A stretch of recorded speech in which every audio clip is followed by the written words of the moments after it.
What's up, everybody? It's me, Keeper05, and today I want to talk about the rise and fall of arcade gaming. Arcade gaming was a huge hit in the 80s and as well into the early to mid 90s, but down to mid and late 90s, the arcade gaming scene was dying due to home consoles rising up. So I want to take down the history of arcade gaming as short as possible because there's a huge impact in history and that gaming was evolved at the time. So I'm gonna make this a little bit short and sweet. Plus, I need a video out before new episodes of the two gaming series I'm having on the channel right now. So this is something out of the blue. Again, I'm sorry. I'm still planning. Give me time, please. Anyways, the arcades, yes, you all love them. I love them to death.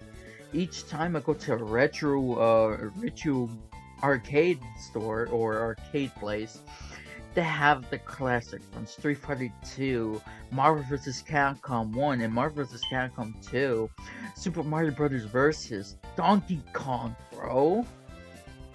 Even old Atari titles. They have everything in there, and each time I went in there, I just feel nostalgic and feeling the spirits and feeling the way how people in the 80s and 90s went into the arcade for the first time, seeing these amazing games on this big box and control sticks. It's just amazing. The but people say, oh, people would think, oh, the 80s maybe started the arcade gaming scene. That is true. That is definitely true. But I want to turn back time at least 10 years early to the late 1970s. The late 1970s has the 70s, groovy music, peace, love, peace, love, peace. Gaming was arcades was minimal, but it kind of started the trend. It started the trend like any other trend that happened that decade. So the 70s kind of started it, but in the 80s started popping off because the 80s has so much accomplished, so much from music, media, gaming. The Nintendo Entertainment System was released in 1985. Super Mario Brothers came out in 1985 as well, and kicked off so many new generation of gaming. And there was so much.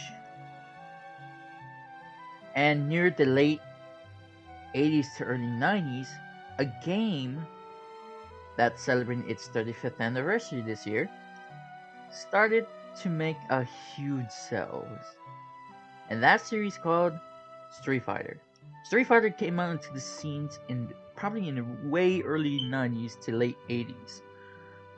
And if you type in the first Street Fighter on YouTube, you will see the gameplay. It was drastically different than the one we know as Street Fighter 2.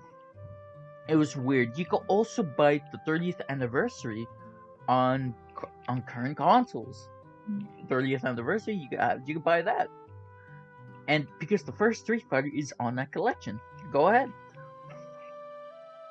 Try to play it. I tried to play it. And it wasn't, I couldn't even get the gist of it. It was so different. But the next entry of that series, Street Fighter 2, changed everything. They had the first female fighter in video game. Well, technically the first female fighter in a video game series. There is someone before Chun-Li that was the first female fighter in video gaming. So, yeah. But in the series as a whole, that's the first. Anyway, Street Fighter 2, amazing game. I played it so many times on my SNES when it came to home console. I was born in '99, so I had Street Fighter 2 around the 2000s, around there. So yeah, I'm old, but not that old. Anyways, back to Street Fighter 2. Street Fighter 2 was a phenomenon. It did so much. Even it was number one in the most fighting game sales of all time for so long, over nearly 30 years, nearly 35 years. But that number one spot has been dethroned by Super Smash Bros. Ultimate. To be honest, I wasn't upset because Street Fighter 2 has a long run. It has so many renditions. Street Fighter 2, Street Fighter 2 Turbo, Hyper Fighting, Super Street Fighter 2, Super Street Fighter 2 Turbo, Hyper Street Fighter 2, even the latest Street Fighter 2 version on the Switch, the latest one. This still count as Street Fighter 2 because it's a version. So many versions. And there's also another Street Fighter game that never come to the here in the States. I think it's called Street Fighter 2 X. That was an only Japan title. And it still counted sales from that. Street Fighter 2 was booming in the early 90s to into mid 90s. Because it was so revolutionary. Fighting, music, everything was fantastic. Especially with Street Fighter 2 Turbo, because if you play Street Fighter 1 now, it's so slow, it's so clunky, but at the time, it was revolutionary. And when Street Fighter 2 was popping off, the arcade gaming scene was slowly fading away because there's console gaming is on the rise. Because in 1996, the Nintendo 64, the first 3D console was the PlayStation. And follow that up was Nintendo 64. Those two consoles are fighting with each other. And the sales for keep piling up, that the arcade scene is slowly fading into obscurity. That's like games from that's why arcade games from mid 90s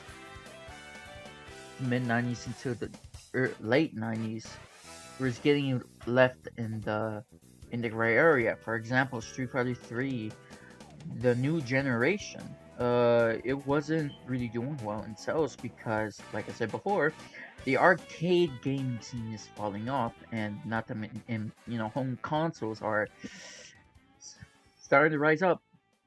And it was really sad to see that a part of gaming history is slowly fading away. I mean, if you go to arcades now, there really isn't that much of the old ones. There's only new ones from current mobile games like Cut the Rope, Angry Birds.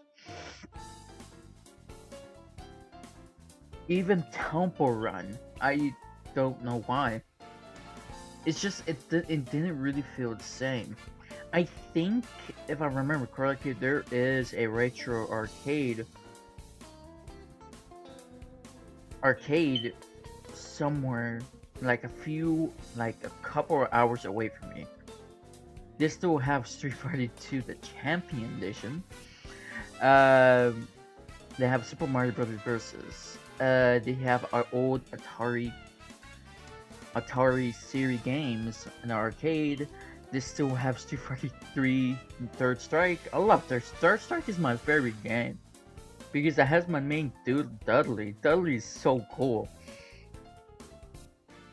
So I rather much prefer going to the retro arcade areas than new ones because most people around my generation love retro gaming. I love retro gaming. As you can already tell around my channel, I play Pokemon Emerald, Final Fantasy II, the GBA version.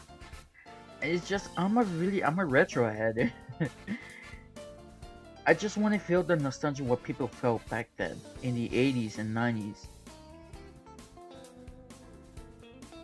I really wanted to feel that way, and I wish the arcades are still being around.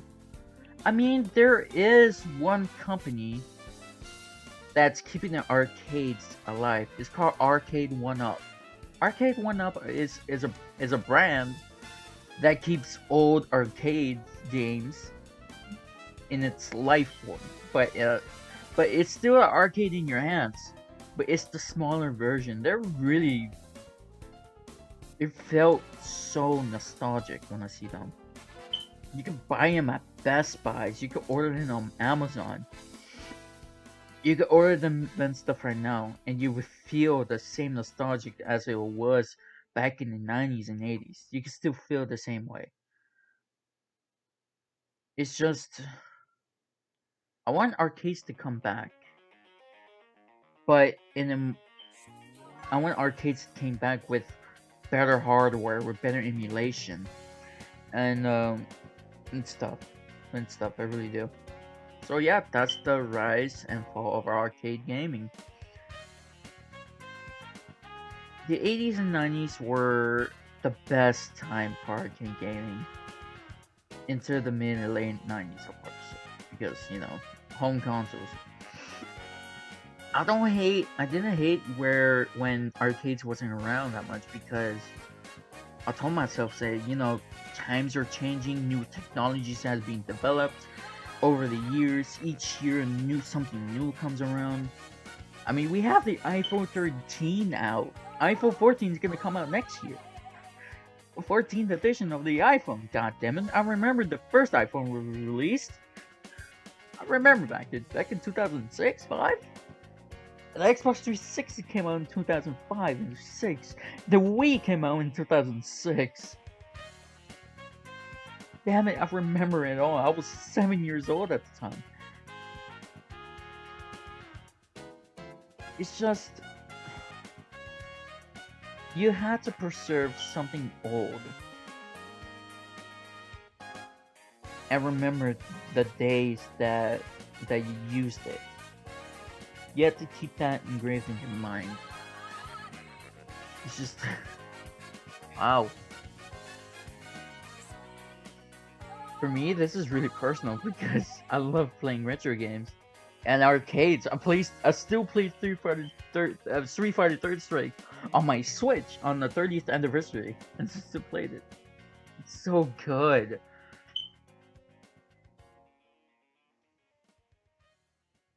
So yeah, that's pretty much it.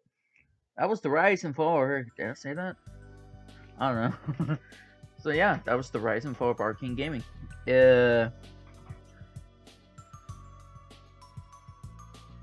I just wish the arcade scene can come back. I mean, it is coming back with Arcade 1-Up. You guys should check it out. I'm not sponsored by them. I'm just saying that if you want to feel what happened back in the 80s and 90s, you can just buy them right there on Amazon or Best Buy. Just buy them right there. Hey, even Walmart. I think I've seen a few arcades at Walmart. So yeah, enjoy. Thank you guys so much for watching of me rambling, and this is not scripted, by the way. I'm not even reading a script at this moment. I'm not. It's pure out of my head. It's out of my head. It's just like that. It was like improv. I need to do that more often. If I go by script, it doesn't really feel, right, because there's some things you want to add. There's some things you want to add or more spin to it. That's why I've seen like sponsorships doing so much by the script, because I want to add something into my own actual experience. If I get sponsored by Raid Shadow Legends, I'll let you know. I'll let you know. I'll definitely gonna let you know. So yeah. Thank you guys so much for watching. Like, comment, subscribe, and hit the bell button, because when I see my content, my videos are not out there because the algorithm here sucks. I mean, if I put like Among Us in the title, people will get attracted to it because Among Us is really, really high and shit. Alright, I gotta go. See you guys later next time.